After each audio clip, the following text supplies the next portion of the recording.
Good afternoon, everyone. Welcome. We're very, very excited to have you all here with us today. I hope you had an enjoyable move-in experience, despite the Baltimore humidity, for those that aren't used to it.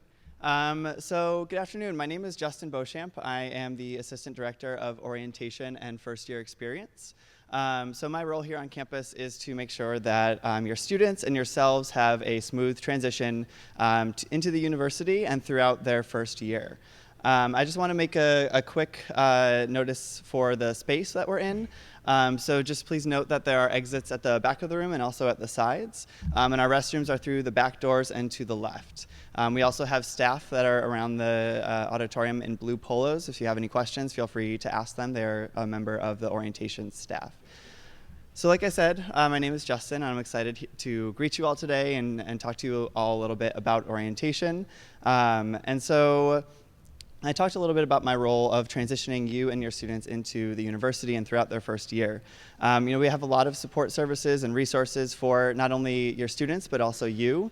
And you'll get an opportunity to hear from some of those folks today, tomorrow morning, and you might have already met some folks at our parent and family reception throughout our 2 move-in days. And so, like I said, I have a distinct pleasure of welcoming you all today to our parent and family welcome. So speaking of orienting you all, how many folks are kind of feeling like this right now?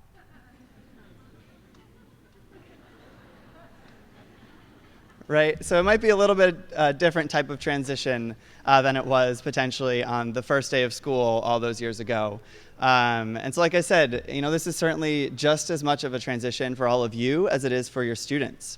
And we recognize that, and that's why we have things like our parent and family orientation program. And we do want to keep in touch with you throughout your students' experience. And so, we certainly, welcome you all to partner with us as we send these students off on their educational endeavors here at Hopkins. So basically, I just wanted to go quickly through the schedule just to clarify some pieces. So we'll be in this room for the remainder of the afternoon. So following our welcome from a few folks sitting here in the front, we will be having the University and Family Partnership session, led by our Associate Vice Provost and Dean of Students, Terry Martinez. And we'll really talk about how we can partner together, both faculty, staff, and you all as parents and family members in this transition to Hopkins and throughout their experience.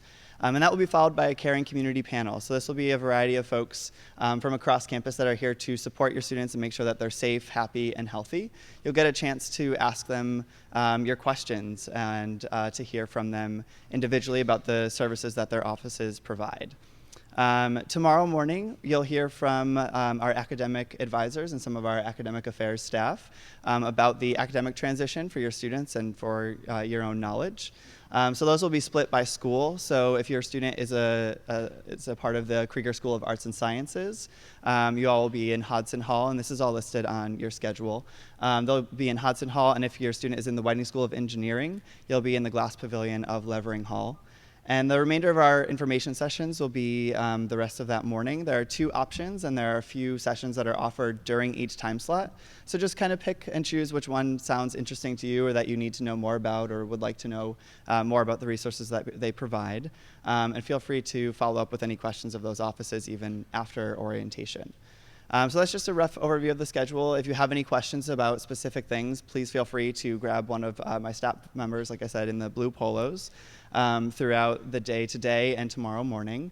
And we're happy to help. We're happy to be here if you have questions or need assistance with anything.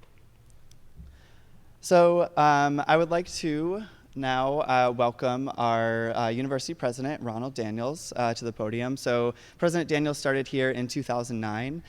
He's brought great energy and really great visionary leadership to the university. And I've been really very astounded by his commitment to the undergraduate student experience. I think he's very excited, very wonderful. And without further ado, President Daniels.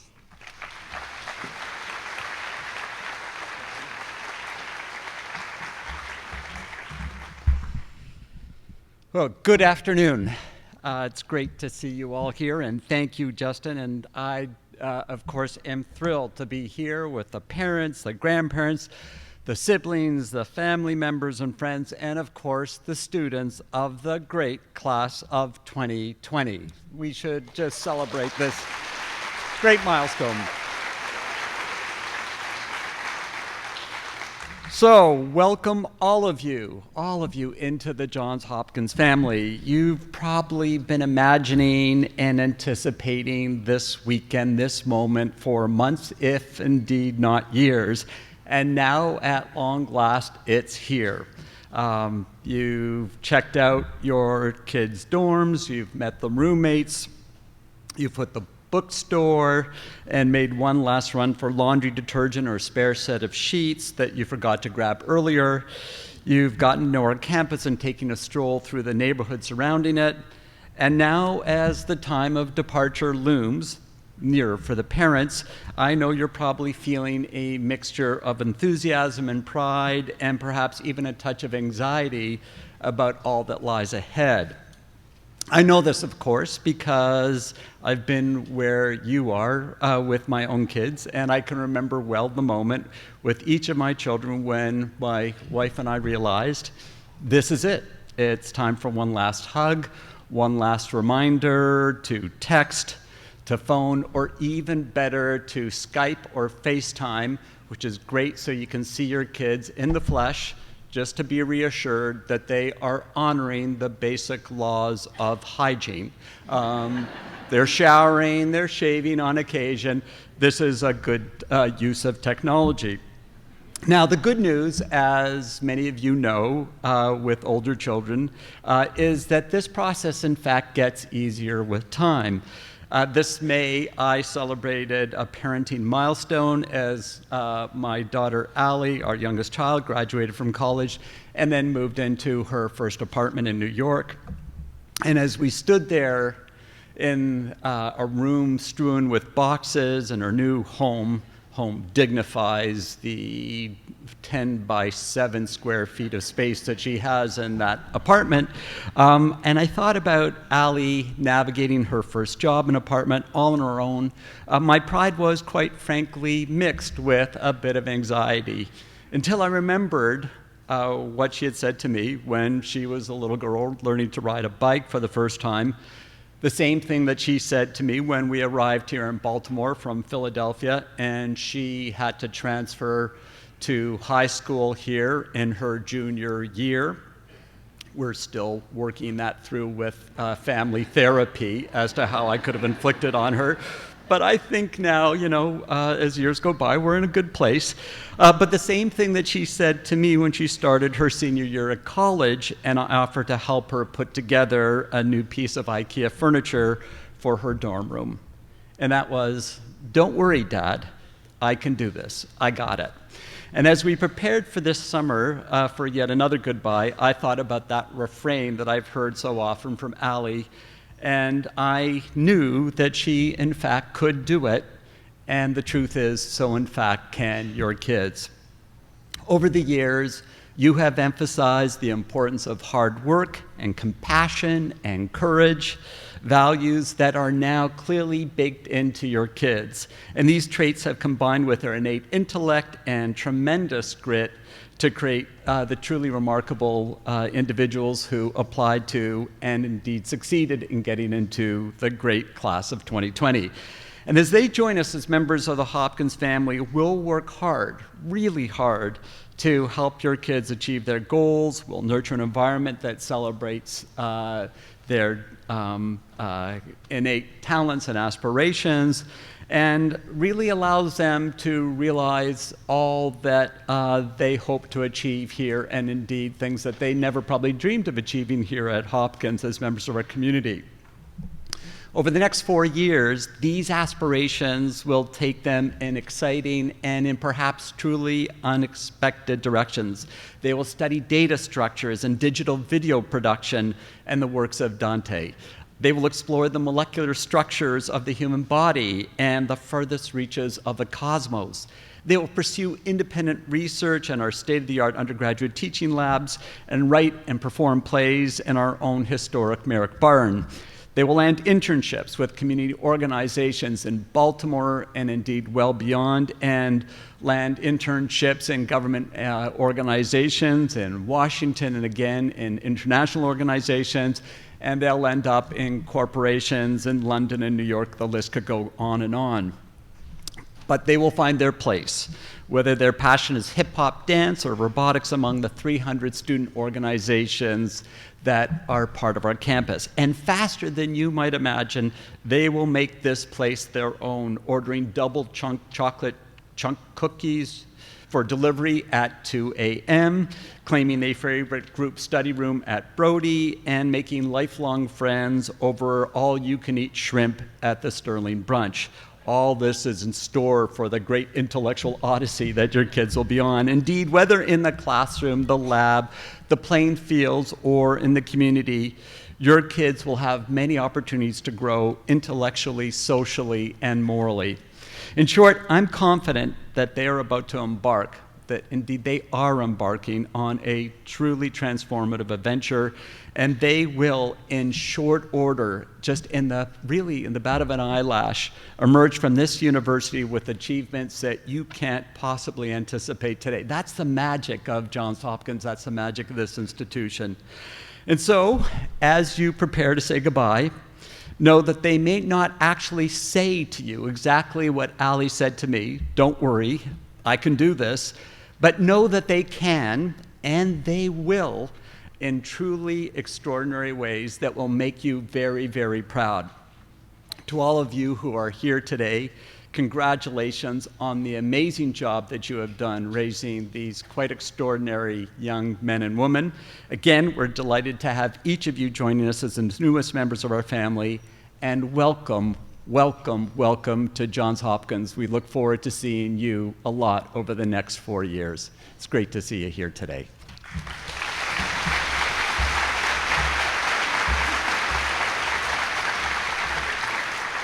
So now I'm going to turn the program over to Beverly Wendland, who is the Dean of the Krieger School of Arts and Sciences. She, in turn, will turn the podium over to our Dean of the Whiting School, Ed Schlesinger.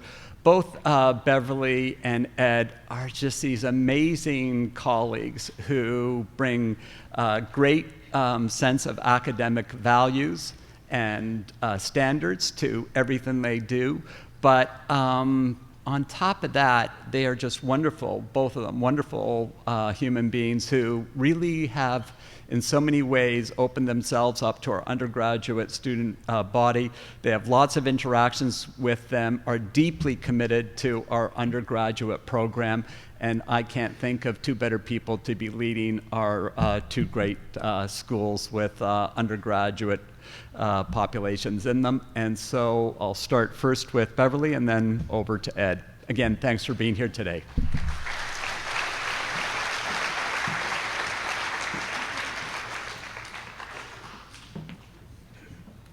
Thank you, President Daniels.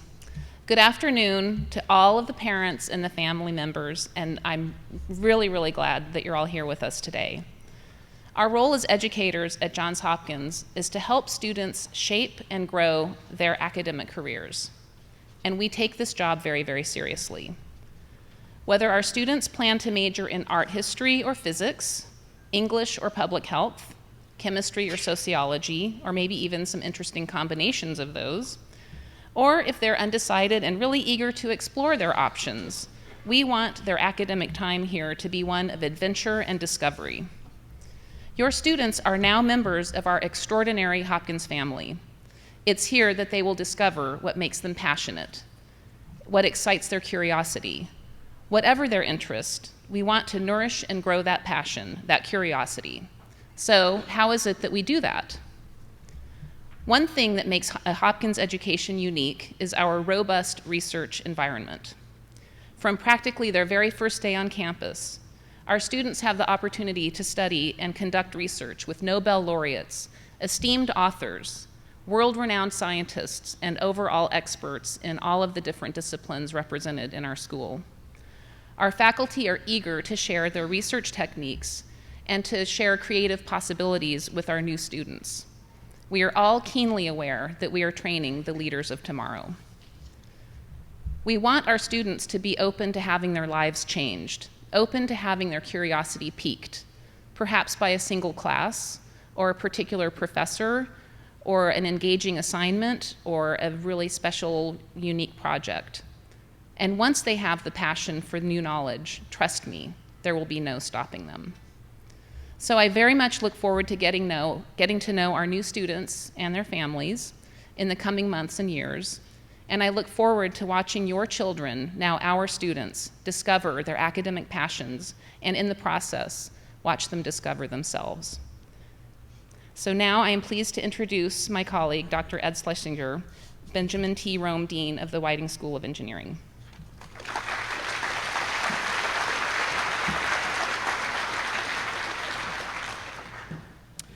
So it's a great opportunity to join President Daniels and Dean Wendland in welcoming you all here. And I want to echo President Daniels' remarks on congratulating you all on a job well done and reassuring you all that we indeed all can do this. Students, faculty, staff, administrators, and the like. And I want you to know that whatever you're feeling today, I've probably felt it as well. Your worries, your pride, on that feeling of pride when that Johns Hopkins sticker went up on the car, your relief that the moment has finally arrived. So far, my wife and I have dropped 3 kids off at college, including 2 years ago when we dropped off our daughter here, who started as a freshman in engineering. And as I reassured that group of first-year parents that their children were going to make great decisions and we're going to do so well, especially when they were unencumbered by the unsolicited advice from their parents. I caught a moment when I saw my wife, and the expression on her face, she was very dubious. But it turns out I was actually telling the truth. Our students do make good decisions, even if they are not always the decisions that we would make as parents. Let's start with the obvious. Our students chose to come to Hopkins. Great decision. And as a father of college-aged kids, let me take just 30 seconds to give you all some unsolicited advice. We need to let our kids do their jobs. There are certain defining characteristics of a Hopkins student, and I believe that those characteristics lead our kids to come here to Hopkins. Our students are creative, they're fearless, they're driven, they're independent, they want to have an impact on the world. And we need to let them do that, even if it means that they venture out of their comfort zone, and more importantly, if they venture out of our comfort zone.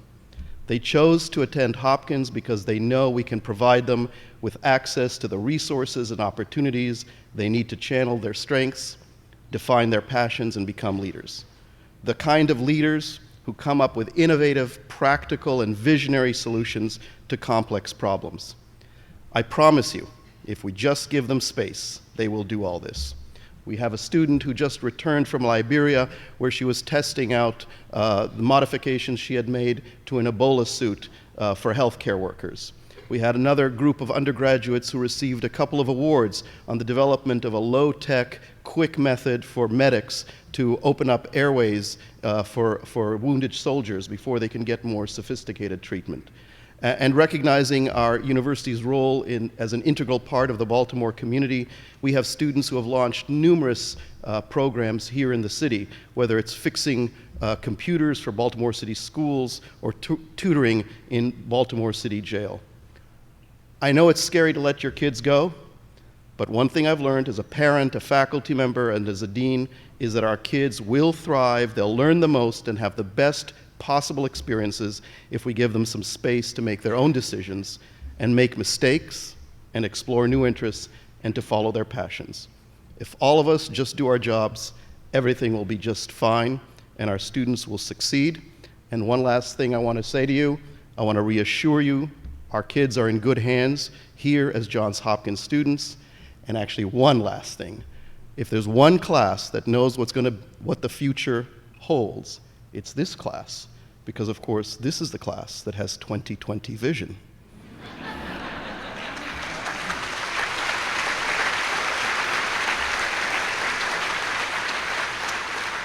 And now with that, it's my pleasure to introduce our Vice Provost for Student Affairs, Kevin Shollenberger. He is responsible for our students' lives outside the classroom, everything from their life in our residence halls to student academic services to setting them up for their careers after they leave. Kevin joined Hopkins 3 years ago from Columbia. He is an innovative thinker who truly cares deeply about serving our students and a wonderful colleague. Kevin.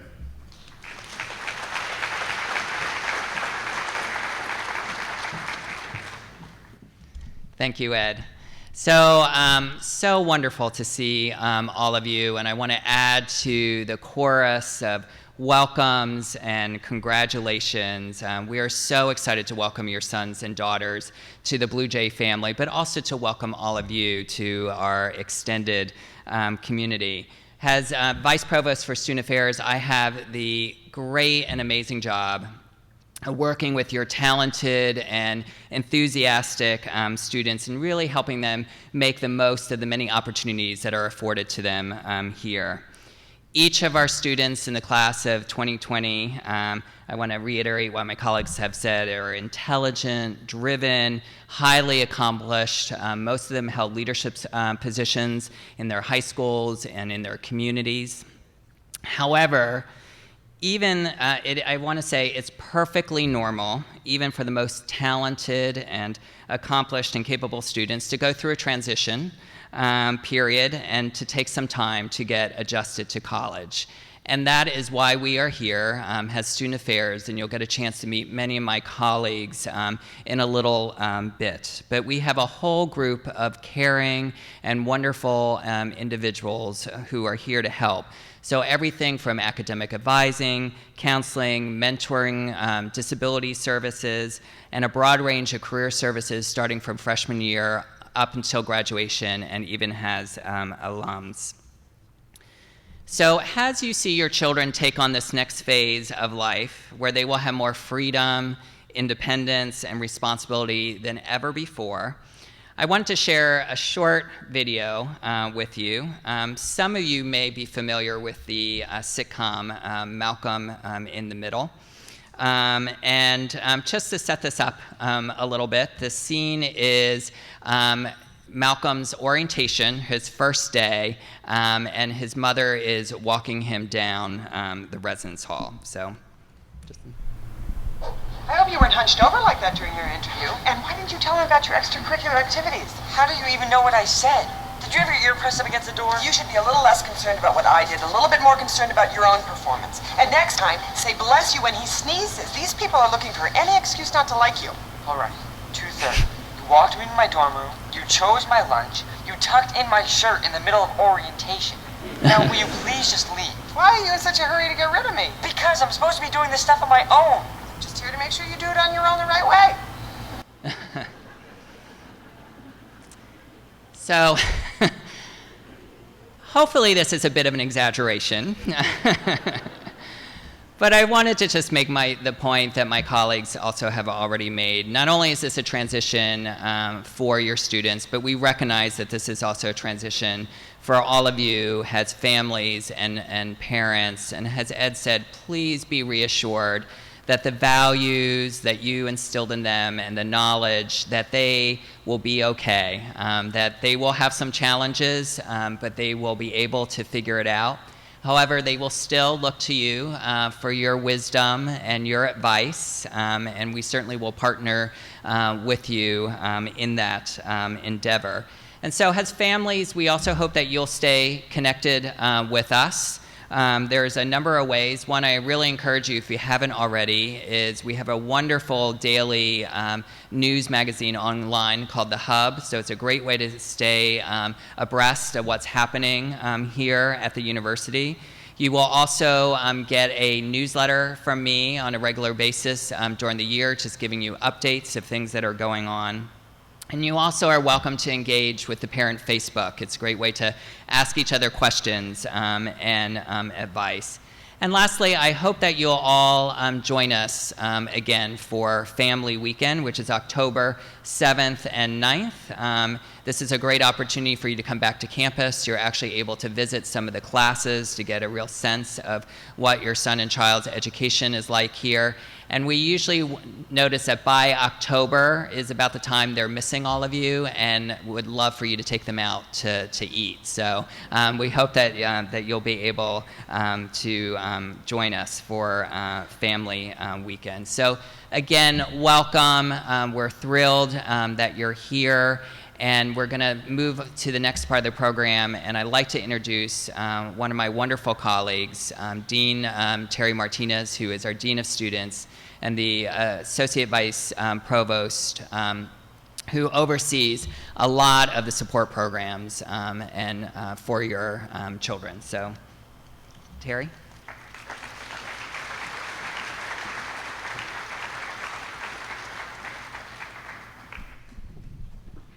So it seems as though you've heard the same message over and over again, huh? About letting go and letting your students make sure that they make the transition and figuring out how they can support themselves now and how will they ever do their laundry and balance their bank accounts and figure out how to get prescriptions. But I know that you have prepared them well for those things. So I want you to indulge me for a moment and free your hands of any items and put your arms in front of you and cross your arms as if you were giving yourself a frontal hug or chilled. Like that.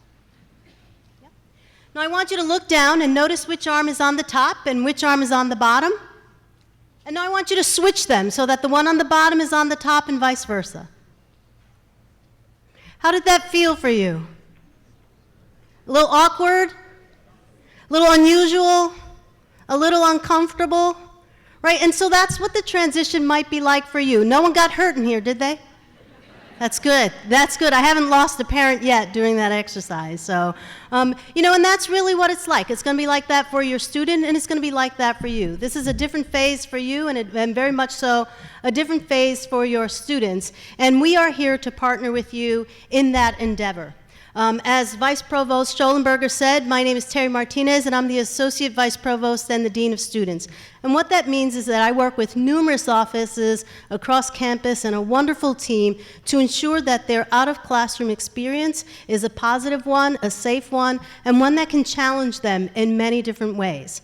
I'm looking out into the audience and I see several members of this wonderful team here, and I'd like for them to stand up so that I might introduce them to you, because you may hear these names and certainly connect with them over the course of the next 4 years. So I'm looking down here, I see Jerry. Jerry Derringer is our Associate Dean for Housing, Dining, Residential Life, essentially thinking about our community living experience for our students. Jamie Riley. Dr. Riley is our newest member of our staff, and he's the Associate Dean for Diversity and Inclusion and oversees, works with the offices of Multicultural Affairs, the Interfaith Center, LGBTQ Life, and Gender Equity. Dean Saunders, Tammy Saunders? You do want to get to know Tammy Saunders, although some people run the other way, not because she's not the loveliest of people, but because she's our Associate Dean for Student Conduct on campus. And so if your students are engaging with her, it's because they may have made a misstep, and she's going to work with them through an educational process to make sure that they are working to change their behaviors so that they can contribute in positive ways to our community. Dean Blackwell, this is Tony Blackwell.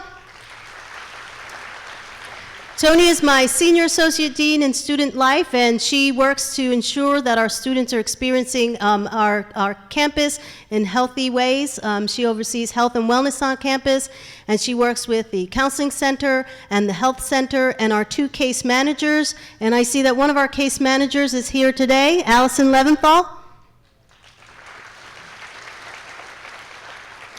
Allison Leventhal, as I said, is one of our case managers, and I'll talk a little bit more about our case managers later, but essentially they work as air traffic control for our students when they're trying to connect with resources and faculty members and other offices to make sure that they are supported and connecting with the right individuals. I see Dean Sanchez here as well.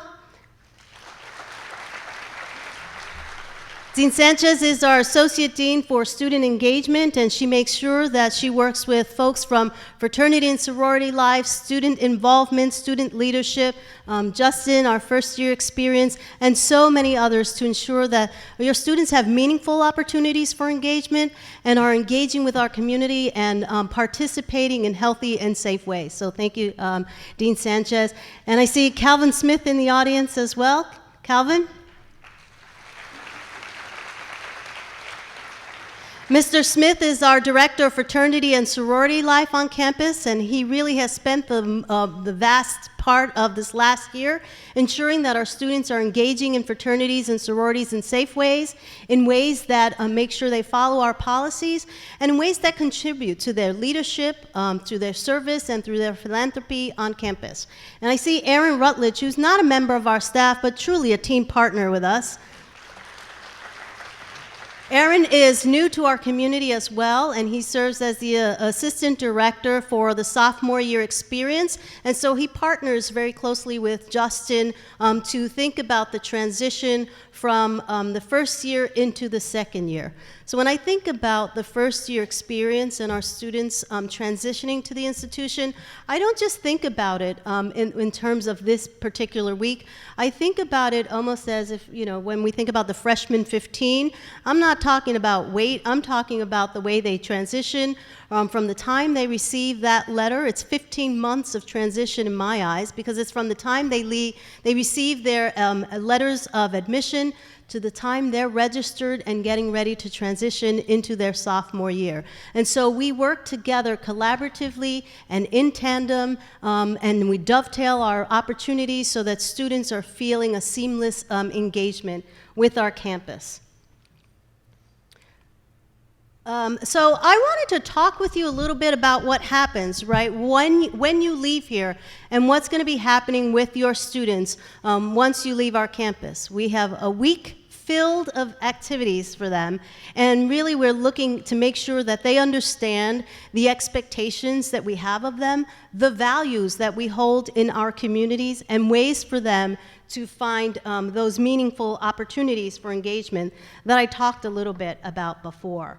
They'll have a chance to meet with leaders on campus and to really begin to connect with others and to think about the opportunities that they'd like to engage in while they are here. We'll use this opportunity to talk with your students about their rights and their responsibilities. And you know what we'll talk about with them in numerous sessions. I'm giving you a very, very broad overview, and throughout the week there will be sessions that are much more granular for your students with this particular respect. But your students have rights, and they also have responsibilities. So we'll talk about those rights with them, and that means that they have a right to know. They have a right to know what we expect of them, the behaviors both inside and outside of the classroom, and they have a right to know what the consequences are when they fail to engage appropriately in this community. They have a right to educational opportunities without discrimination or harassment. They need to be here and feel as though they are engaged in the community and part of the community and not harassed in any particular way. They have a right to speak freely of their minds, of their thoughts, of their hearts, and to truly be whoever they need to be in a way that is safe for them. They also have some responsibilities, and we'll talk about those responsibilities with them throughout the week. They have a right to privacy, which means that for those students who are over the age of 18, we don't share any information with parents about their experience, grades, health, counseling, or otherwise, without their expressed permission. We will share with you their bills, right? Make sure you get those, and you can send those back to us, cash or checks accepted. But certainly, right, we make sure that they understand that by law, we are required not to share those. You will hear from me in moments of an emergency or crisis. Someone, either I or someone from our on-call team, one of my senior staff members, will contact you if your student is in an emergency where their health is in jeopardy or they pose a threat to themselves or a threat to others. We know that our students also have the responsibility to familiarize themselves with our university policies. We will go through this with them over the course of the next several days. They'll learn about the policies and regulations in the residence halls and the policies and the regulations with respect to being responsible members of our community. Your students will also learn about their responsibility to promote and to protect the health, safety, and welfare and the rights of all members of this community. We tell them that we expect them to respect each other and to listen to each other and to challenge each other in really appropriate ways, but ways that make them force their thinking in new ways or to solidify their viewpoints if necessary. We will tell them that they have the responsibility to abide by every state, federal, and local law, and we share with them what those means within the context of their experience. We'll also talk with students about alcohol and other drugs. Of course, the legal drinking age in the state of Maryland is 21, and we expect our students to abide by those. We also know that many of our students will perhaps try to test their limits or engage in behaviors that they perhaps had in high school or are trying out for the first time. Our focus is to make sure that our students engage and know how to make healthy choices with respect to their behaviors and to think about what that means for them. Your role as a parent is so important in this. There's a great article that just came out, I don't know if you saw it, in the New York Times last Wednesday, the 17th, and it talks about the student experience. And when I think about student use in alcohol, all of the research indicates that when parents have conversations and talk about their expectations with their students, the dangerous drinking behavior, the risk of dangerous drinking behavior is reduced significantly. So I ask you to partner with us in engaging in those conversations with your students. Talk with them about what your expectations are. Continue to emphasize the values that you have shared with them, no doubt, over and over again throughout high school, and to tell them, how you expect them to continue those behaviors while they're here. Should your students make some choices that are poor choices around that, we take an educational approach in addressing these issues with our students. Dean Saunders or someone from our residential life community will meet with our students and talk about those behaviors, and we'll take a progressive disciplinary action.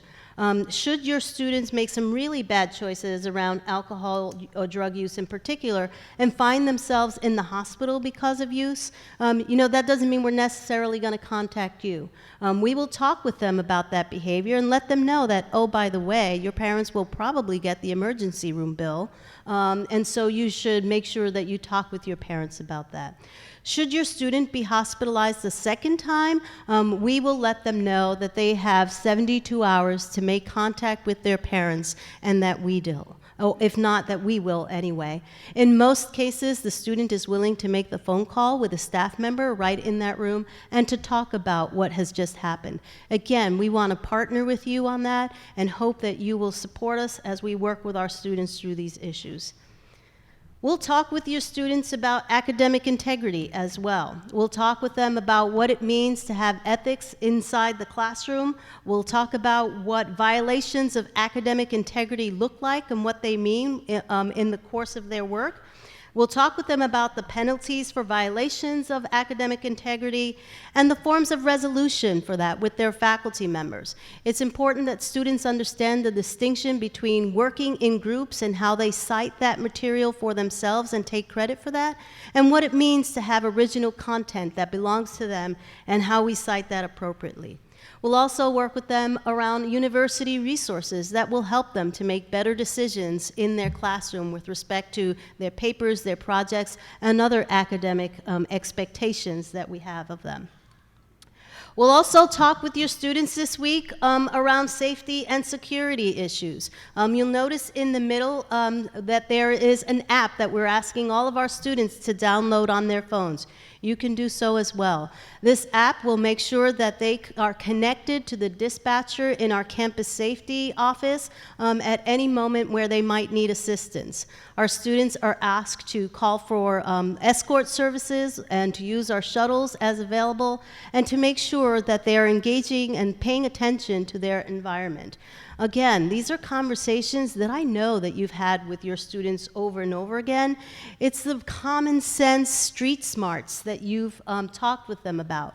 One of the things that we all know our students are doing, I mean, you've seen this even at your dinner table, right? What are they doing that you know they're not paying attention to their environment? Yeah, they're looking down at their cell phones and not really aware of their environment.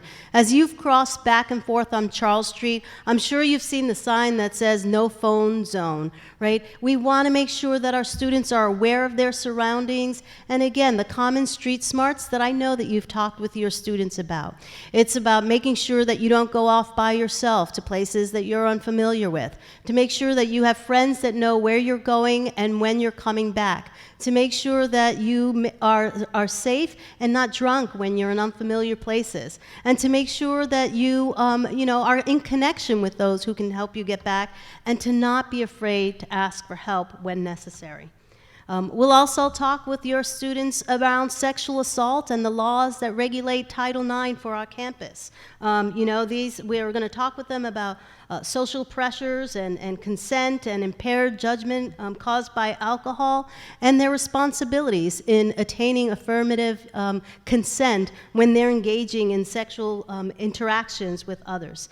I ask that you talk to your sons and your daughters about your expectations around these, and reinforce those messages around social pressures, consent, and impaired judgment. We'll talk with them about the laws around that, and we'll also talk with them about the numerous resources we have in place in case of the inevitable. We'll talk with them about participation in fraternities and sororities and how to make safe decisions around those.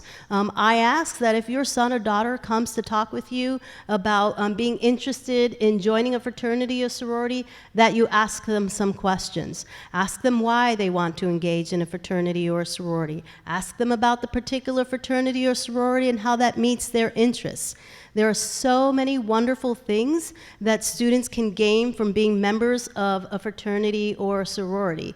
There are opportunities for networking, for sure, peers that they connect with, but those networking connections go beyond the time that they're on campus, and when they enter the world of work, they'll have professional networks that will serve them well. There'll be opportunities for them to develop their leadership skills, and there'll be opportunities for them to do some amazing philanthropy and service for our community. Thousands and thousands of dollars and many, many hours our students spend. Thousands and thousands of dollars are raised and many hours spent serving our community. And it's a great benefit to our students. But when things go bad, things go bad. And so we want to make sure that they are in partnership with the university and with Mr. Smith's office around engaging appropriately. They must be recognized by the university in order for it to be an official organization on campus. And so ask your student if they're interested in a fraternity or sorority, which fraternity or sorority they're interested in. And then look on the list on the page to see if they are recognized. We will let you know which organizations are recognized. And that means that they're getting the full support of the university, they are in partnership and doing all of the things that we know will make them safe.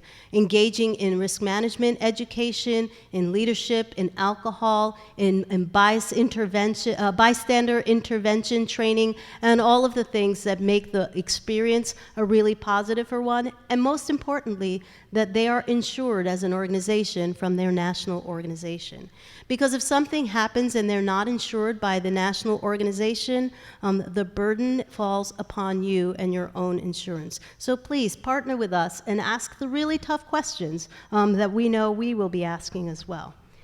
When we talk about safety and security, and we'll have members of campus safety on the stage in a few moments, we want to make sure that they know it's okay to ask for help at any moment for themselves or for others when they see something, or if they want to share their thoughts with us at any time. We'll also talk with your students around health and wellness. As I pointed out before, Allison Leventhal is here. Her other colleague, Stephanie Baker, is also a case manager, and they work with Dean Blackwell around issues that help them navigate the campus. Sometimes it's a mental health issue, sometimes it's an academic issue, sometimes it's a residential issue. They will make sure that they connect with the right offices and the most appropriate individuals to help them resolve that issues. We won't do the work for them, but we will make sure that they are connected to the right resources. We have a counseling center on campus, and you will hear more about the counseling center in a few moments, but we have counselors that are available 24 hours a day, 7 days a week. That we have regular group sessions and counseling sessions and individual sessions, and I'll wait until our next session for you to hear more details about that. And we have a phenomenal health center right across the street as well. We have great physicians and nurses to help your students in times of illness, and we make sure that we connect them with specialists as needed to make sure that they are continuing down a healthy path. One of the programs that we are piloting this year that I'd like to share with you is called Thrive. It's a small pilot where we're taking a look at the well-being of our students and to help them create the strategies and the tools to help them navigate their own well-being. We will only be accepting several students, about 20 first-year students in that pilot, but if you think your student might be experiencing some anxiety in this transition and might find this a particularly stressful moment in their lives, refer them to my office, and we'll make sure that we connect them with the pilots so that they're developing the strategies and the tools so that they can manage their own health and well-being. And finally, you know, I'd like for us to think about how you and I can partner, right? If your student is experiencing something that's not going well for them, don't pick up the phone and call me and say, Terry, we're not doing well in that class, right? Because I want this to be your student's experience, and talk with your student about things that they might do, how they might approach their faculty member, how they might talk to their roommate about, you know, the stinky pile that might be growing in the corner, and other ways that they might think about how they can communicate those ways, and encourage them to do so. And if it doesn't work well for them, then refer them to someone in the many offices that are here to serve and partner with your students. We'll make sure that we help them through that challenge, to provide them with opportunities to connect with each other, and most certainly to give them strategies to navigate that particular challenge. And I really look forward to seeing you on campus over the course of the next year, and most importantly, 4 years down the line when your student is marching across that stage, so that we can all celebrate the successes that they've had on campus. It will be a fast 4 years for sure, and one where you'll think, my gosh, what was I worried about? You know, it is scary, and I know I've talked about some pretty challenging issues for our students, but for the most part, our students are navigating this experience with amazing depth and incredible resilience. But we want to make sure that we continue to partner with them when they have those moments of challenge. And there will come a time in your visits with your students, you know, when they come home at Thanksgiving and perhaps their hair's a little purple, and you didn't experience that, and they're thinking about a tattoo or, I don't know, something else, that, or perhaps they've become a vegan, and you're like, what? You know, know that they're just growing and becoming the adults that you have really worked hard to ensure that they become. And there might come a moment in the time that they're home with you when they will say a phrase that will cause you to pause, but I want you to think about what that moment might mean for them. A student might say something, your child might say something to the effect of, it's time for me to go back home, right? And at that moment, know that your student has found their place here. So thank you so much, and I look forward to meeting you individually if I haven't already, and to continue this partnership. Thank you.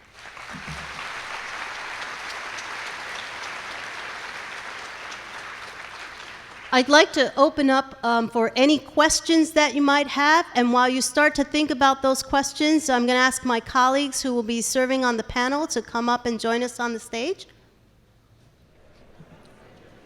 Okay, we're going to get started up front, so thank you for hanging in there. I know that there might be individual questions that you want to ask of these particular units, and so I wanted to make sure that the individuals that have all of the information, far more than I have, for each of the areas to introduce themselves and just give a 2 to 3 minute description of what your office does.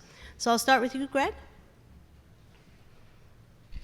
Good afternoon. My name is Greg Smith, Director of Transportation Services, and our office provides a variety of services, primarily to help students get around. Our most popular service is the Homewood Peabody JHMI shuttle. Any bus that you've seen around town that says Hopkins on it is ours, and those are designed for our students and affiliates to connect to various Hopkins locations. The most popular shuttle, like I said, is affectionately referred to as the Jimmy, Homewood Peabody JHMI, shortened to Jimmy. So if students say, I'm going to catch the Jimmy, that's what they mean.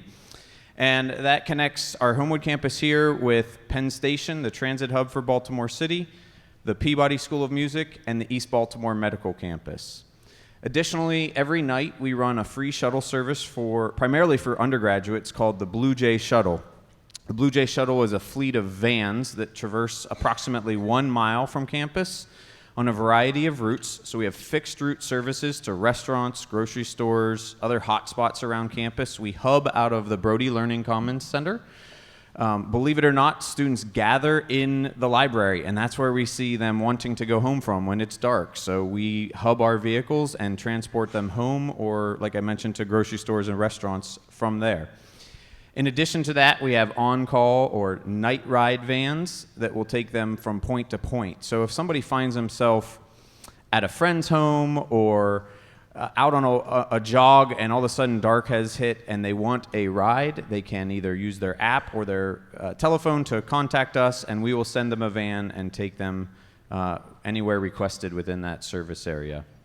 And one other primary service we provide is teaching them to be road scholars. What's a road scholar? A road scholar is a safe pedestrian. So tomorrow morning I'll be speaking to all of your sons and daughters and encouraging them to take our Road Scholar pledge that they will be safe when crossing streets and be paying attention and not chasing Pokemon characters out into the street. Great. Thank you so much, Greg.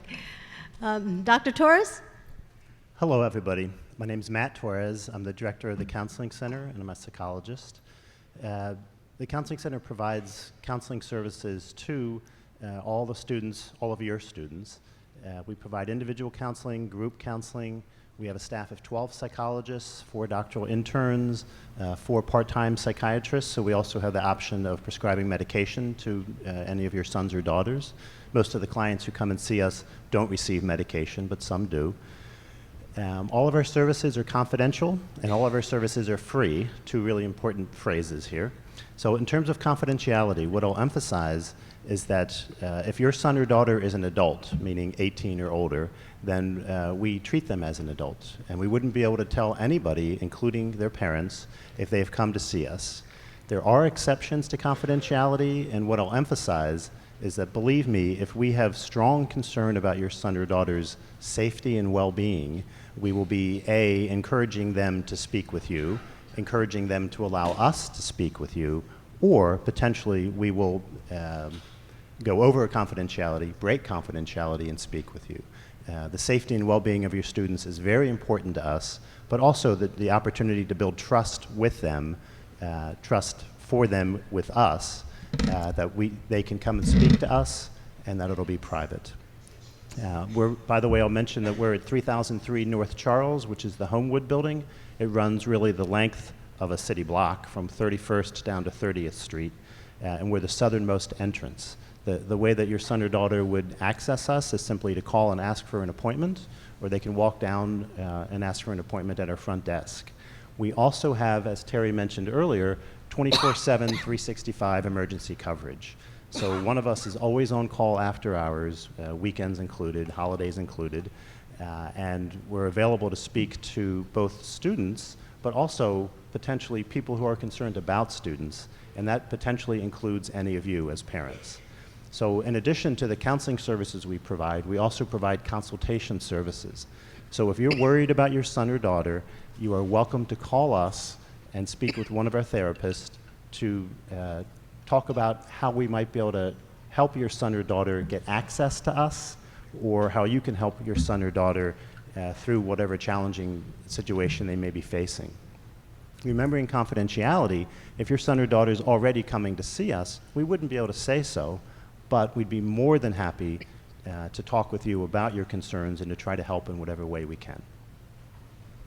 Great. And one of the things that I forgot to mention earlier, I'm sorry, Tracy, before you go, is that it's important, again, when we talk about our partnership with you, that you have a conversation with your son or daughter about continuity of care, right? So if your student is receiving any kind of mental health services at home, or has prescription drugs, it's important that you talk with them about connecting with the counseling center or the health center now to make sure that that help continues, so that they don't get here and feel like, I'm good, I'm starting a new life, and maybe I don't need these medications, and then go off the medication, right? That's not what we want. We want to make sure that their transition is as smooth as possible, so please work with them to make sure that they make that connection now before they need the support. Okay, next is Tracy Angel. Hi, my name is Tracy Angel, and I'm Director of Housing and Operations. I just want to welcome you all. I'm sure that we've seen you in passing a whole lot in the last couple of days. We have 2 housing locations. One is in the AMR 2 area for buildings A and B, AMR 1 and AMR 2, and we have a Woolman housing office should your son or daughter be living in Woolman or McCoy. We have a 2-year residency requirement, which means they need to live on campus this year and next year. Assignments are part of our office in addition to room selection for their sophomore year. We have some spaces for upperclassmen, juniors and seniors, but most of our juniors and seniors move out into the community, and during their sophomore year we do a lot of workshops and meet and greets with local apartment complex landlords and so forth to help them move into the community in a much smoother way. So along with housing, there are laundry facilities in every building. We encourage students to please do their laundry. After hours you can partner with us on that too. Really. After hours emergencies that get called into security that have to do with our facilities, our staff will respond to. We do health and safety checks talking about laundry. This is about their room and how they're keeping their room. The residential life professional staff, my staff and the RAs will go through student rooms twice a year to see whether or not things are being handled the way they should in their room, that it's safe for them, and that they're keeping a minimum level of sanitation. That could be another conversation to have. Mail and packages are really important for our students. They get packages, it seems like, daily in large quantities. So there are mail rooms in Woolman, and there's a mail room in AMR 2. Facilities issues, building security. You've noticed that the gates and so forth and the turnstile, gates have been open and the turnstiles have been dropped just for move-in. What you'll notice when you go back up to the buildings this evening is that everything is closed up. Now, you as a parent who are moving your son or daughter in still will get a sticker, and we will let you, for the rest of the day, you'll be able to come and go without leaving ID. But once we get through today, that's over. If you're a guest, you will need to leave ID, and your son or daughter needs to come get you when you come to visit. It's different with students depending on what year they are. That's pretty much it. Great. And there are other services that go hand in glove with our housing office, and that is our residential life program and our dining program, right? This is the living community for our students. And I have 2 other colleagues that just joined us in the audience. I'd like to introduce you to Allison Avolio. Allison is the Director of Residential Life on campus, and she oversees the live-in professionals and the numerous paraprofessionals, the resident advisors that you have met, perhaps when you were moving into the residence halls. We have on-call staff in our residence hall 24 hours a day, 7 days a week, and should there be a crisis or emergency within, know that there will be someone that responds from that team, and then we have a secondary level of support for them from my senior team to support our students for any crisis or emergencies, and we partner again hand in glove with our Office of Campus Safety and Security whenever any incidents happen or occur with our students. The other colleague I'd like to introduce is Bill Connolly.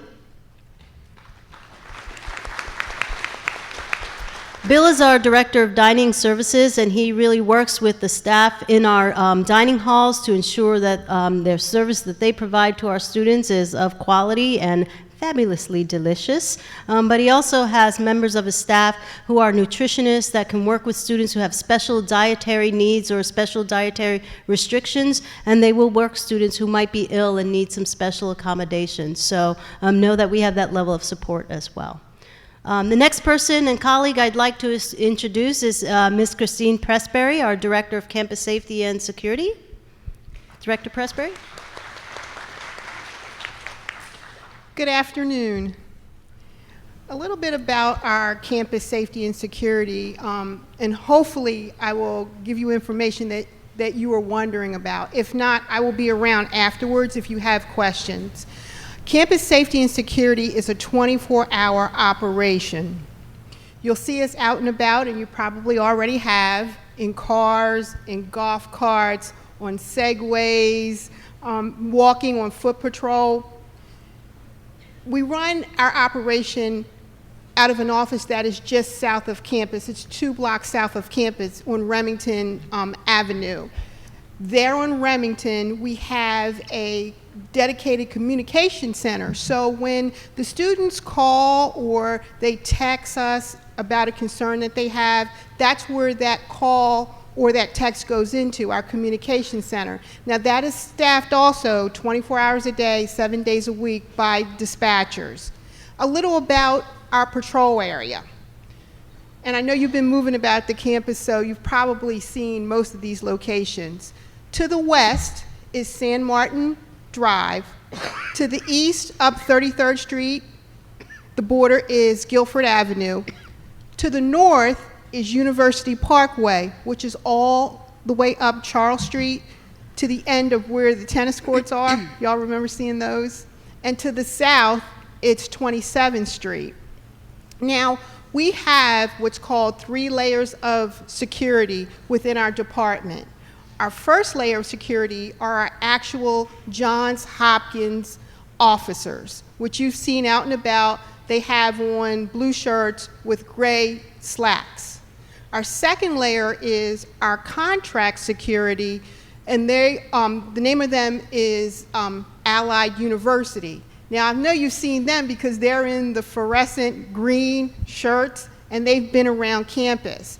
Where they patrol is mainly in the housing areas, in the library. You've probably seen them up and down Charles Street and St. Paul Street.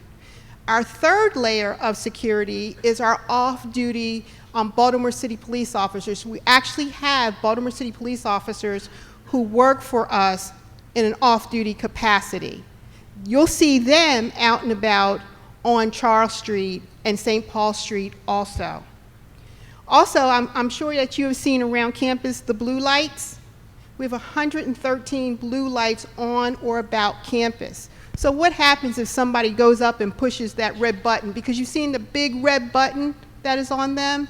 So what happens is if you go up and you push that button, there will be an alarm that goes off, and then someone will say, "Can I help you?" They go right into our communication center that I talked about a little while ago. There's also a camera within that blue light. So when the person says, "Can I help you?"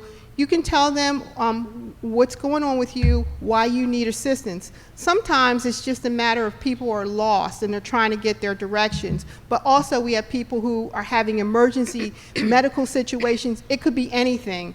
where they go up and they push those red buttons on the blue lights. We also have CCTV cameras, and there are over 300 of those cameras on or about campus. So please keep that in mind. And also, Dean Martinez talked about the Live Safe app that we are launching this year. It's excellent. It's excellent. And the students are going to love it because, again, it's twofold. If the students see something that they want to report to us, they can do that through that app. They can remain anonymous, or they can tell us who they are. Also, if they need resources, because it has a whole laundry list of resources within that app to help them out. And the second is that if the student decides for some reason that they want someone to watch them walk, say they are walking from point A to point B on campus, you can do that within that app. So we encourage the students to download it. We want you to encourage your student to download it because it is wonderful. I've used it. I have my coworkers keep an eye on me just to test it, and it's a great app. We're also encouraging our support staff to utilize it, our faculty to utilize it. This is a great app for all of us. I'm going to stop right there. Tomorrow, if you have additional questions, we're holding a session on safety and security. It'll be in Hobson, both at 10 and 11, and I will be there. So please feel free to come by. Thank you so much. And finally, but certainly not least, Dr. Joff, our Director of Health Services. Thank you, Terry. Welcome, everyone. The Student Health and Wellness Center, I'd like for you to think of it as very similar to your doctor's office back home. We have a staff of physicians, nurse practitioners, medical assistants, administrative staff. We see students for sore throats, colds, sinus infections, nausea, vomiting, diarrhea, skin rash, I sprained my ankle, pretty much anything that you would think about taking your son or daughter to your doctor at home, we handle. And what we can't handle within the health center, if your son or daughter needs a specialty referral or it's a more complicated situation, we will assist with getting them to someone that can help. One of the big differences, though, between your doctor at home and us is we do not charge for a visit to the health center. So it doesn't make a difference what kind of insurance you have. I know a lot of parents say, do you accept Blue Cross Blue Shield, or I have United Healthcare, whatever. For the purposes of coming to the health center and seeing a physician, a nurse practitioner, getting an allergy shot, there is no charge for that visit. And that's true if they come one time, if they come 10 times, if they come 20 times. It's not as if, you get 3 free visits and then we start to charge you. Where insurance comes in is if your son or daughter would need an x-ray because I think they've broken their ankle, or they might need some blood work because they're concerned about a thyroid condition. We also have a small pharmacy service. We're not a licensed pharmacy like CVS or Rite Aid because we don't have a registered pharmacist on staff. But under Maryland law, we can buy like 10 days worth of penicillin for strep throat or 3 days of antibiotics for a urinary tract infection. We buy them from one of the several companies that offer that service, and then we in turn can turn around and sell them to the student. So for that kind of thing, for laboratory or x-ray work that goes outside the health center, there is a charge. But to come into the health center to see any one of my colleagues, we don't charge for that. We're open Monday through Friday during the academic year, and during the academic year, we're also open on Saturdays from 11 to 2. Used to be 9 to 12, but students let us know that was way too early. So we shifted our hours from 11 to 2. When we're closed, if your son or daughter calls the health center, they will get transferred to Serona Health, which is our after-hours nurse advice line.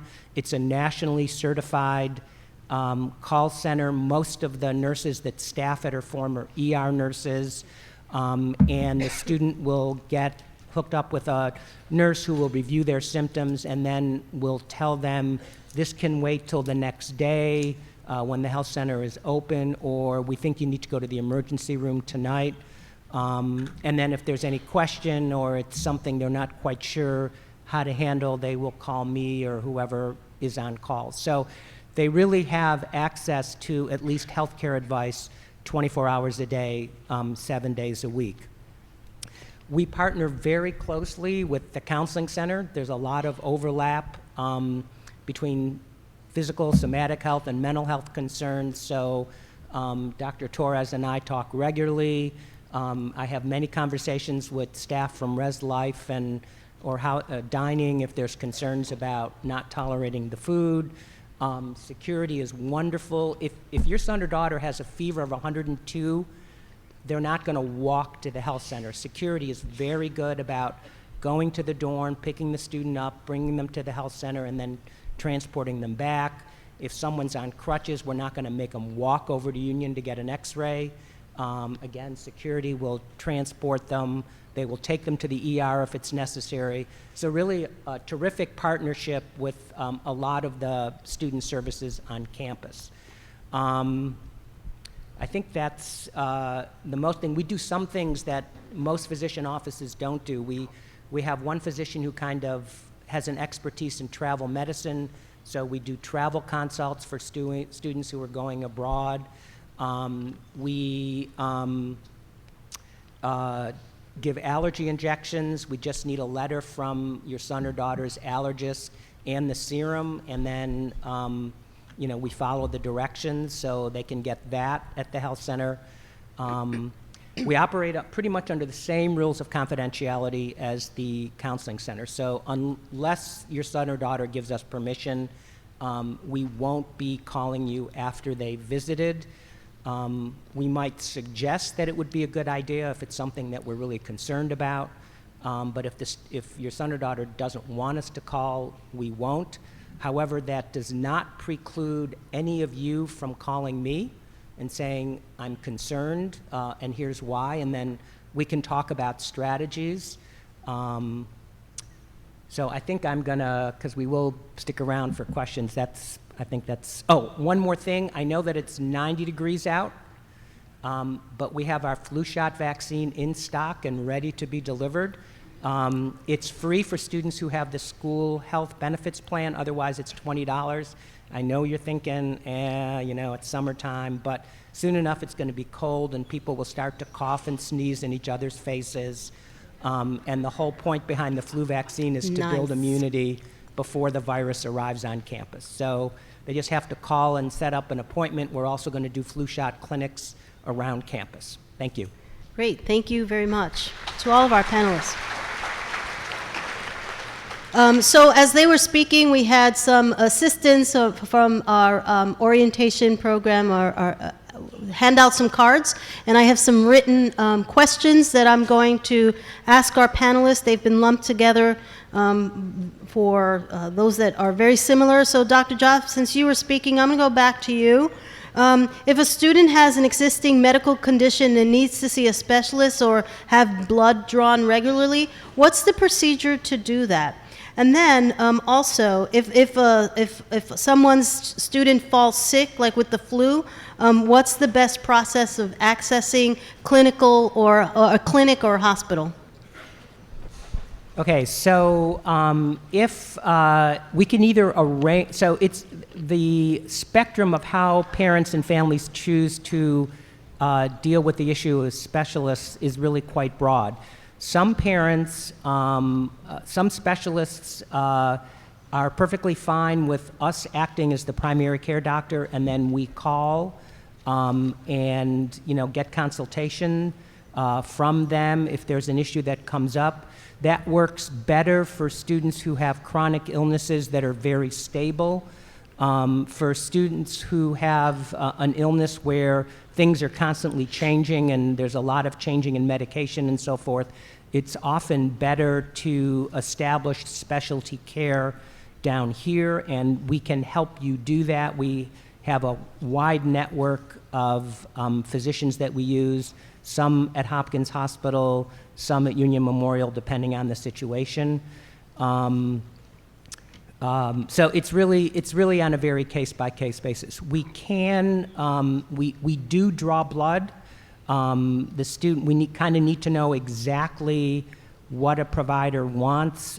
Sometimes providers sort of develop their own panels of tests, which are not standard. And I don't want to order some blood work that is not what your physician at home wants. So we just really need clear advice and clear detail about what it is. And then in terms of illness, we use what's called an open access model. We start every day with about 70% of our appointments unbooked. And that means a student who is sick, whether it be the flu or something else, can pretty much call right in the morning and get an appointment that same day. Rarely do we turn a student away till the next day, particularly if they're sick. If your son or daughter has a fever of 101 or 102, they're not going to be given an appointment the following day. I can't promise that they're going to be seen at 9 in the morning. They will speak to our triage nurse who will assess whether this is something that really has to happen within the next hour or two, or whether it can perhaps wait till 3 or 4 in the afternoon. As I mentioned, security is very good about transporting sick students to the health center and then back to the dorms. Great, thank you. In keeping with the wellness theme, Dr. Torres, can you talk a little bit more about what days the counselors are there? I'm sorry, and in particular, during orientation week, is there someone, if someone is presenting mental health issues, what are your services now? Okay, so we're open from 8:30 to 5. How do I explain this? During the academic year, we're open 8:30 to 5 on Tuesdays, Wednesdays, and Fridays, and 8:30 to 6 on Mondays and Thursdays. But again, we always have somebody on call after hours. The answer for now is the same as the answer for any time of the year. We're fully available during office hours. If you feel like your son or daughter is sort of in crisis mode, at this point when you're dropping them off, first I guess I'll comment that being upset is not uncommon when you're being dropped off at college. That's not necessarily crisis mode. We do know that the RAs are there to help the students as they're moving in. We've provided some training to the RAs, and they're a real good group of RAs, and they are very much available and willing to be helpful. So part of dealing with a crisis as you're dropping somebody off is having them get connected. And getting connected to your RA is a great way to feel more comfortable here. And there are plenty of activities that go on in the residence halls early on, plenty of opportunities to meet other students. But if, and this gives me the opportunity to mention something I forgot before, if a student is struggling, there are plenty of people around campus who are paying attention. So a good number of the students that we see don't just walk in to the counseling center. They're referred by somebody. They're referred by an RA or somebody else in residence life. They're referred by a professor, by an academic advisor, by student health, by any number of people around campus. So the very good news there is that your son or daughter doesn't need to rely on the counseling center to somehow know that somebody is struggling. There are people around campus who are paying attention and will help provide support and access to the counseling center. Great. And a second question for you, Dr. Torres, is what are some of the examples of conditions or situations where a student might need counseling? It's a long list, actually. So we provide a full range of services. Some of the students who come in to see us, they're feeling stressed. It's the first semester of college, they're away from home, they may be having some struggle with making friends, they may miss home. And we're more than happy to talk to those students. We don't need to engage in full-on psychotherapy with some students who come in. We just provide some initial support, some advice. We get them connected to resources around campus. On the other end of the spectrum, there are some students we see who come in already in counseling, receiving medication for a diagnosis, a psychiatric diagnosis. We're happy to see those students too. There are some students that we'll refer out to somewhere in the community because the real goal is to make sure the student is getting the service that makes the most sense for them and fits best with their needs. And there are some situations, like a more severe eating disorder, a more severe substance abuse problem, where outside referral is what is going to be most helpful for them. Great. Okay. Thank you. We're going to shift to security, and can you talk a little bit about what you tell students about where it's safe to go or where it's not safe to go?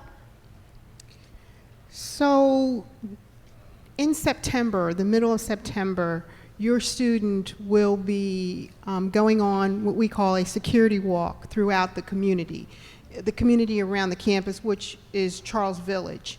And during that walk, we actually help the student to develop what's called street smarts, so they know what to look for, you know, as far as a dangerous situation, and so they don't become a victim. The important thing here is developing what we call a crime prevention mentality, because a lot of times we do things, or we have a pattern where we make ourselves victims. So what we do with your student is we help them to develop that crime prevention mentality. And during that walk, that's where we practice that, because there are things that they may have never seen before in their life, because this is a new environment for them, or there may be things that they're like, oh yeah, that's nothing to me. But it's very important. So during that walk, that's what we do. We advise them on what they should look for. We advise them different things about the community that is around the campus. And also, if they venture out on the Blue Jay shuttle out into the city in other locations, this helps them so they can function. Great. And the second question, well, it's more about, I'm concerned about safety around Baltimore. What do students do on the weekends? And then there were several questions about whether parents should be worried about our young adults safety around drugs and alcohol, and what the campus culture is around these issues. Not unlike any other campus in the country, we know that our students are engaging in drinking behaviors. That doesn't mean that all of our students are engaging in drinking behaviors. Some of them do so in safe ways, and others do so in ways that are highly risky, which is why we talk about the partnership with you and about about several different intervention methods that we have in place within both our residence halls in the counseling center, and of course through our student conduct process, to ensure that our students are following those laws and policies that we have in place. I wouldn't say, as far as a campus culture, this isn't a culture, you know, it's not a party school that you might think about when you think about Ohio State, or I don't mean to put those schools down, but you know, man, I shouldn't have done that. I'm sorry. It's just not that kind of party school, right? Our students party in smaller groups, and there are certainly parties in our fraternity houses and our fraternity and sorority communities off campus, and so we work with them around those parties. I had another question that just came up with respect to describing the oversight of fraternity and sorority activities, how they exist, especially in relation to alcohol. As I introduced Calvin Smith earlier today, that's why it's important for those organizations to be recognized, because he works with them around a program called TIPS, which is teaching our students about healthy drinking behaviors, about supporting each other, about bystander intervention when they see something that's not a healthy or a safe experience, their obligation as members of those organizations to support each other around that and to call for help. Over the course of the last year, we implemented new party registration processes, and our students are really connected with the Office of Fraternity and Sorority Life, and another member of our staff who's a community liaison that helps navigate the community in the evenings. His hours are from 9 p.m. until 2 a.m., and he drives around to make sure that when there are parties on the weekends, that the student, he goes at the beginning of the party and introduces himself to the to the host. We have them register their parties. Students are required to attend a training session so that they can be party monitors to ensure that things don't get out of control in those parties, in the fraternity and sorority life parties, or any recognized student organization that's having a party off campus. Once those students are trained by us as what we call those sober party monitors, we recognize that party and we allow it to happen, and we provide them with water to make sure that there's alternative beverages there, and also some non-salty snacks so that they make sure that they're eating as well. We continue to work with them, and should there be an occasion where a student feels like it's just not safe or they're concerned about something, they'll call our community liaison, and he will be in partnership and in contact with campus safety to show up at the party to lend some support to the students as necessary. So that's why it's really important for those organizations to be recognized by us and working in partnership with Mr. Smith's office. I got quite a few little cards left here, and I want to be mindful of our time. We have about 30 minutes left, but are there campus statistics around stress, mental health, and suicide attempts? And does the university take responsibility for some of these issues? We know that mental health issues, in particular for this age group, is very prevalent. We know that far more than ever, our students are arriving on campus with a great deal of stress and anxiety. And so Dr. Torres talked about the services that are provided in his shop. But we are also currently taking a look at the mental health and wellness of our students on campus.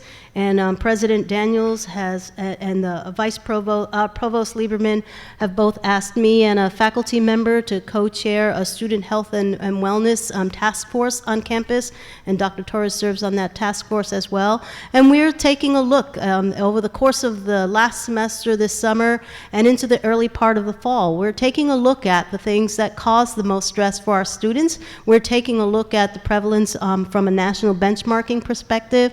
We're taking a look at the services, not just here on the Homewood campus, for the entire university, and how our students access those services so that we can make recommendations to enhance those. But that certainly is not to say that we don't have really good services. I think President Daniels wants to make sure that we have the best services available, and so we're taking a look at that.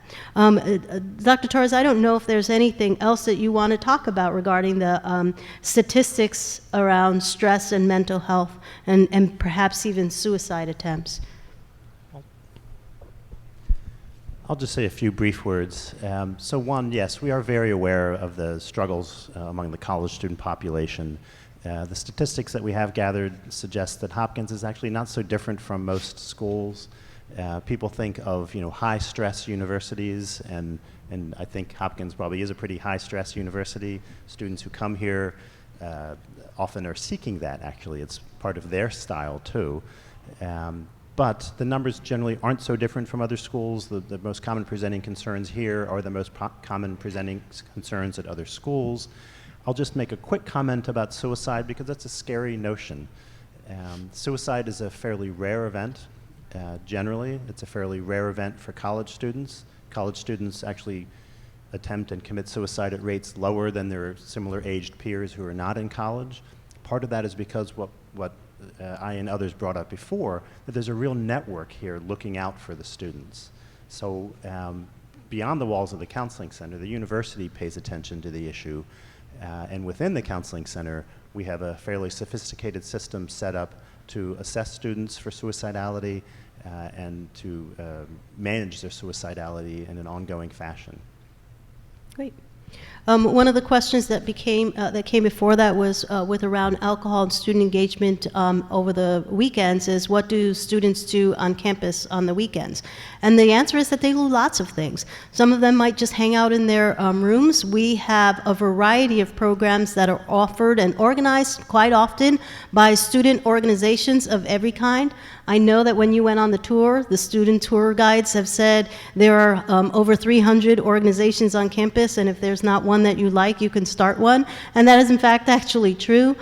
We don't need to start any more student organizations because there's competing needs for resources and space, certainly. But there are dance performances, theater performances, athletic contests that happen all of the time. Our students get a daily announcement with what's happening, and certainly, I mean, this is Johns Hopkins University, so the plethora of workshops and speakers from an intellectual capacity are just absolutely astonishing. I have several new staff members that are new to the Baltimore area, and I've been here now just starting my third year, and there is so much to do in the city of Baltimore itself. I have unfortunately done a lot of taste testing in lots of restaurants in the area, and so you know, I just think that it's just a wonderful opportunity, and if a student ever says there's nothing to do, it's because they just haven't opened their eyes and looked. So they get daily announcements about all of those, and I highly encourage your students to take advantage of those and to join a group and find like-minded students or students that challenge their notions, and to think about how they might engage with those students both in their residence halls and in other spaces on campus. Let's see. There was a question about mandatory living off campus for junior and senior year. Is it mandatory for students to leave campus for junior and senior year? And if they choose to stay on campus, if there is space available? Okay, as I mentioned earlier, most of our juniors and seniors do move into the community, for which there is a lot of housing within our community, within just a couple of blocks of the campus. We currently do have somewhere in the area of about 70 spaces this year for juniors and seniors that are all completely full. A lot of it depends on where we are in terms of numbers for the freshman class, and attrition, which gets smaller and smaller for the sophomore class in terms of the number of spaces we have.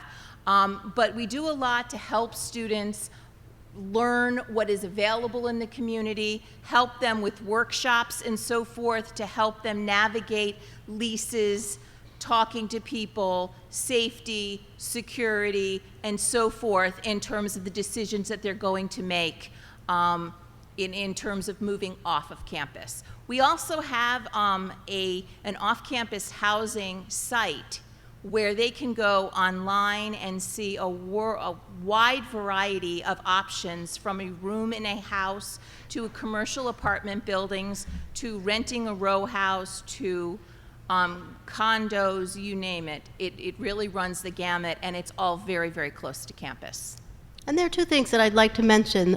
First is, I would be remiss if I didn't mention the new building that's coming up across the street. That's not just coming up, it's opened up last week for our students. It's not owned by Hopkins, but it's a great partnership with a developer, and many of our juniors and seniors we're going to see navigate and migrate to that space. It's brand new space. It is super luxurious. They don't even have to buy furniture. It is fully furnished, and the amenities there, parents, we're going to be jealous about the amenities there. You know, really quite lovely. So over the course of the next 2 years, your student will start to see that space really come alive, and I would dare say that that's an option that's right across the street, and again, in partnership with the university, that they should explore. And the second thing I wanted to say is that if most of our students that are juniors and seniors live within a mile of campus. So again, they're very connected to this community and to our campus safety and to our other partners. And in fact, for students that live off campus, our campus safety offers the opportunity for a campus safety officer to do an inspection of that space so that they can make some recommendations to them. The lighting outside of this apartment house or this building is not good, or take a look at trimming back these trees, or you know, this access and this egress might be an important thing for you to address with your landlord, so that students can really think about those things as they start to navigate off our campus spaces. Tracy, I have one more question for you. For the winter, spring, and Thanksgiving breaks, do the students have to vacate their rooms, and do they return to the same room and roommate? Okay, your student was assigned a space, and it's for the entire academic year. And our academic year, their contract goes until the day after finals are over in May. Okay? We have, as Terry mentioned, 3 breaks during the school year. However, your student can stay during Thanksgiving break and during spring break in terms of what their current assignment is. During the December break, which begins the day after finals, after fall semester, and goes until the day before intersession, they must vacate the building, but they can leave their belongings. So they need to go, their stuff can stay. Great. Let's see. Dr. Jaffe, I have a couple of questions for you with respect to emergency medical attention, notification of parents, and Allison or Tony, you can also feel free to jump in here. Do you have a permission form for students to sign to allow you to share medical concerns with us, some sort of consent form, or a HIPAA release for information pertaining to a student's health, both physical and mental? And then if there is a student emergency, medical emergency, where is the student sent and are parents notified? So all around confidentiality, notification of parents, where they go, in particular in emergency situations. Great questions. So I'll let Dr. Torres talk about the counseling center. So if a student wants to give us permission to talk to you, they need to come into the health center and sign a form that we have developed with the university attorneys. The health records of your sons and daughters are covered by two different entities, FERPA, and Terry, help me out, what FERPA, Federal Education Right to Privacy Act? Thank you. It's a federal law? They're covered by FERPA, and then they're also covered by healthcare regulations that are specific to the state of Maryland.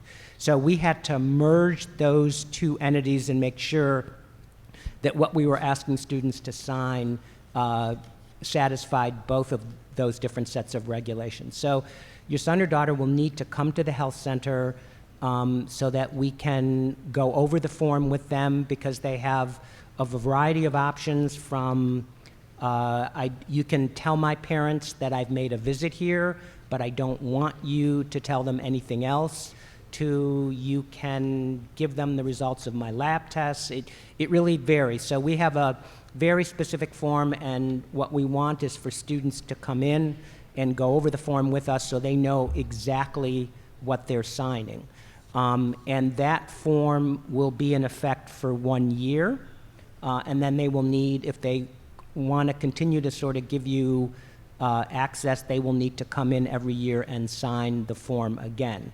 Students can change so that at one point they may sign the form in such a way that, yes, you can talk to my parents about everything, and then 3 months later they may come back and say, well, I didn't really mean everything. So it's somewhat fluid, but yes, we do have a specially designed form that students need to come in and sign. In terms of medical emergencies, so the closest emergency room is Union Memorial Hospital, and almost always, if there's a medical emergency, students will be transported by security to Union Memorial Hospital, and then it really will be up to the treating physicians in the emergency room to decide whether or not you're notified. Clearly, if it's a very serious medical emergency and your son or daughter is unconscious, they're going to reach out to you, or they're going to call the dean's office, or they're going to call me and say, how do we get contact information for this parent? But on the other hand, if the student is awake and says, I don't want you to call my parents, then they are obligated to follow the same regulations that we do. Once in a while, students are transported down to Hopkins Hospital, particularly if they have an unusual condition or they're under specialty care at Hopkins Hospital. And if that's known, then they may get preferentially taken to Hopkins Hospital. The ER at Hopkins Hospital is much busier. The wait times can be 8 to 10 hours. So, you know, if they don't have a huge laceration and they're losing volumes of blood. If it's a bad headache or whatever, they may very well sit for a very long time. So in general, Union Memorial Hospital works better because it's closer. Again, security can take them. They can bring them back to their room. And then Matt, I don't know if you want to talk about your.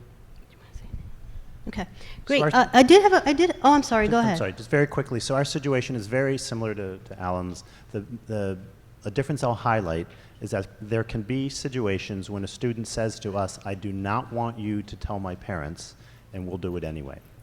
Those are rare instances when somebody might be a danger to themselves or others, for example, where we actually don't need the student's permission. We'll contact you either way or anyway. Great. I did have a question for a student who just turned 17 last week. How does the confidentiality rule apply for those students under 17 with respect to parental consent? You asked specifically around activities and issues, but really for parental consent. You had to complicate things, didn't you? Well, that's what I do. So for 17-year-olds, it's different. They're not 18. They're not adults. We have the ability in the counseling center to assess and treat a 17-year-old without a parent's permission, but the student also does not have complete confidentiality. We're not obliged to tell a parent that a 17-year-old came and saw us, except if you were to call us and ask, we would tell you, yes, they came and saw us. We're also more careful about somebody who's under 18. The university as a whole takes on a greater level of responsibility for their well-being, so we are more likely to communicate with parents for somebody who's under 18. And for students who are 17 and younger, our approach is also more nuanced. There are certain stipulations in Maryland law that grants confidential access for minors. So that includes reproductive health care, it includes substance abuse, it can include mental health kinds of things. So if your son or daughter says, "I don't want my parents to find out about this," we're obligated under law to honor that. On the other hand, if your son or daughter is 17 and they're really sick and I think they need to go get an x-ray because I'm concerned that they might have pneumonia or I want to do some blood work, chances are I'm going to suggest that we call you and involve you so that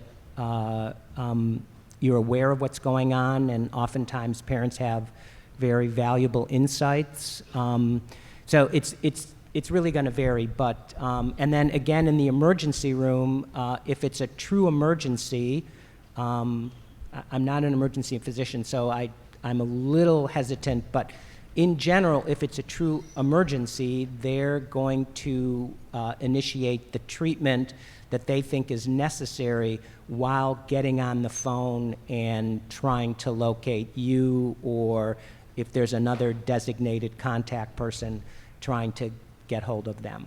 We recognize that 16 and 17-year-olds are freshmen are very different, and so as Dr. Torres suggested, I think we're more likely to push, how about we get in touch with your folks if we really think it's something significant. If they come in and they say, I think I got mosquito bites, and we say, yeah, you got mosquito bites, we're probably not going to call you unless they really want us to. Great. Dr. Java, I have just a couple more questions for you. If a student has already a valid prescription, recurring prescription, say for birth control, how can they transfer that here to be picked up? Another question is, how do students get birth control? And then a third related question, is there a pharmacy on campus? Okay, so physicians, except for controlled substances like narcotics and ADHD medicines, physicians' prescriptions can transfer across state lines. So if your son or daughter is on a prescription medication prescribed by your doctor at home, and they have a CVS and it's at a CVS or Rite Aid, they can walk into the CVS or Rite Aid that are close to campus. The CVS that's opening up, I guess, Sunday in the 9 East 33rd Street building will be the closest pharmacy to campus. And once they open, my staff and I will be meeting with them to try to work out a close relationship, because it's a resource we've not had before. So if they're on prescription medications, they can simply go to the CVS and say, you know, I have a prescription for whatever in Boston at a CVS. Can I get that transferred down here? And then they don't even need to involve us. If it's something a little bit more complicated or it needs medical monitoring, then they come in, and yes, we can prescribe the same medications. Obviously, we'd want to know what they're on and why they're taking it and so forth. And then we can take over that prescription. We do, specific to birth control, we do offer a wide variety of reproductive health services. We sell a variety of contraceptives at the health center. Some students choose to come to us. Some students choose to go to a CVS or a Rite Aid, again, depending on what kind of insurance you have, because medications, that's one of the areas where insurance comes to play. If students want to get their contraceptives from us, they have to be under Maryland law. They have to be under our care. So they can't say, well, I get my annual gynecologic exam at home, but I want you to prescribe my birth control, because that's not really being under our care. So if they want that kind of arrangement, then their gynecologist at home would have to prescribe, could call the prescription in or could write them a prescription. Otherwise, we're happy to do that, but then we have to do all of the care so that we can monitor for potential side effects and just making sure that all their needs are met. Great, thank you. Greg, I have two questions for you, and then we're going to kind of wrap up. I know that there were two questions in particular about our health insurance. I know there's a session tomorrow around health insurance, around health services, so I think that would be a good time, because I think it's a more in-depth answer. Or Dr. Joff, if you could stay a few moments after to answer those individual questions. But Greg, can you talk about any shuttle service between campus and the airport? And then secondly, can you just tell us about the app for the Jimmy and transportation? Give us the app again. Sure thing. So the airport question is definitely our number one question from parents, and hopefully many of you made it to the parents' reception and had a chance to see us and get that answered. But what we generally refer is to take the Hopkins shuttle down to Penn Station and then connect on a light rail, Maryland Transit Administration's light rail train from Penn Station that ends directly in the airport. That trip is $1.70 fare for the MTA. Trains leave every 20 to 30 minutes typically, and our buses, as I mentioned, are free, and we are on a typically every 5 to 15 minute schedule. So, look at the schedules and make sure they match up so you're not waiting too long, and it's a relatively short trip, 45 minutes or so to the airport. Other ways to get to the airport that are popular are Super Shuttle, taxis, Uber, Lyft, ride-sharing services. And the other question was the app. So we use a GPS, global positioning satellite technology, to track all of our shuttles in real time, and that is called Transloc. So it's TRANSLOC, all one word. If you do a search in your App Store or Play Store, so Transloc Rider is the name of the app. And like I said, I'll have all of the freshmen tomorrow pull their phones out and download that app. So Transloc Rider, you can see all of our shuttles in live time. Great. Can the parents use a Jimmy? We are happy to have parents accompany their students or ride without them down to Penn Station. Great. And then the last question is for Allison Avolio. Look at this. I like that you're forward thinking here. What is the process to become an RA, and is there housing free if they are an RA?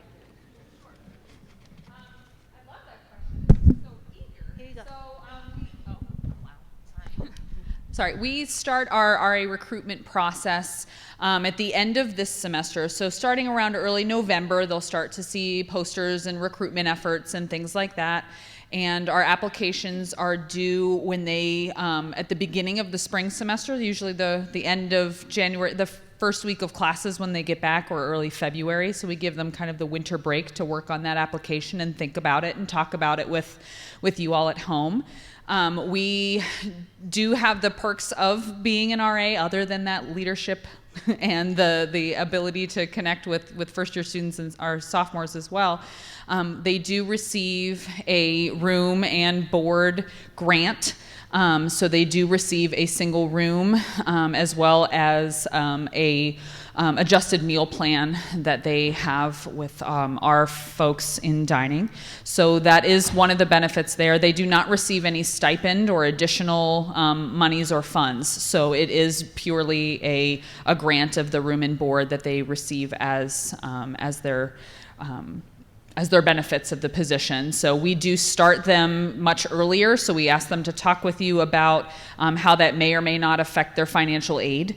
We ask them to speak with you about how it means that they must come back to school a lot earlier. So our RAs arrive the first week of August and are in training for over 2 weeks in preparation for this.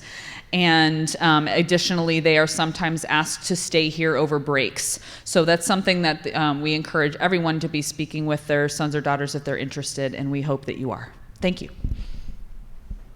So that's it for our questions. Again, I will ask our staff members to stay afterwards in case there are other questions that you didn't want answered or asked publicly, or if you just thought of that weren't collected.